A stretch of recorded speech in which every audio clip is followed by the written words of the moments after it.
sila, Tatay Digong. Sila ang hinungdan nganong naata ang tanan diri karon. Dili atong kaugalingon. Wala na eh. We are already almost at our golden age.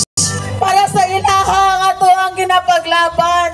Og isa si Tatay Digong nga instrumento kung unsa ka importante ang public safety.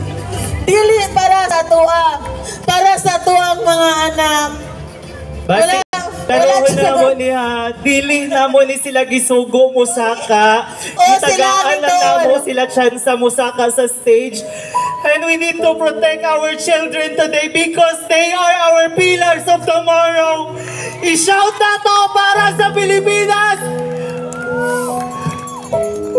We are proud Filipino. Thank you sa inyo mga bata dira sa stage. Because of you, you touches our hearts.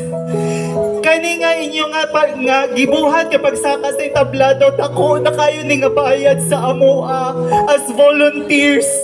Dako na kayo ni nga balik ninyo sa amoa as volunteers para ipaglaban nato ang atong demokrasya diri. Paglaban nato atong karapatan bilang Pilipino. O ipaglaban nato nga we unite as one, we protect each and individual Filipinos. I-shout nato, bring FPRRD home! Bring FPRRD home! Bring him home! Make the Filipino believe that we are functional. Natay judicial system og ipriso diri ipriso. Og kasuhan diri kasuhan. Natay sistema. Natay mga justices diri, dili inutil ang ato ang justice system. Dili para sa atua. Suwa sa ugingon ka ganina, dili na lang ni para kay Digong. This is beyond him. We are talking about sovereignty. We are talking about being Filipinos here. And the only person who made us feel proud to be a Filipino was only President Rodrigo Roa Duterte. Siya lang. Gitindugan ta niya o karon sa panahon sa iya panginahanglan. Wala ta. Dili ta kasukol kay layo siya. Pero the most hated person nga ilang gina-project sa kalibutan, ginaralihan sa mga organic na mga tao. Why mga bayad? Volunteers tanan. Dili lang dire maskin dito sa gawas. Sa tibuok Pilipinas.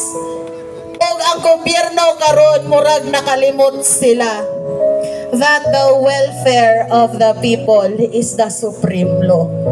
Salus populi es suprema lex.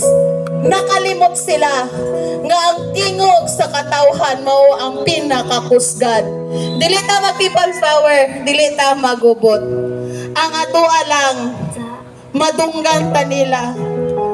Nganong ginapaglaban nato si Tatay Digong? Because he is the symbol of our being Filipino. That we are free, we are sovereign, and that this is a democratic country. Dili ta magpa-alila sa mga puti. Wala. Pero palangga siya, di ba? Suma, ang iyang mga friends, kinsa man, nagpadaog-daog ba siya? Wala.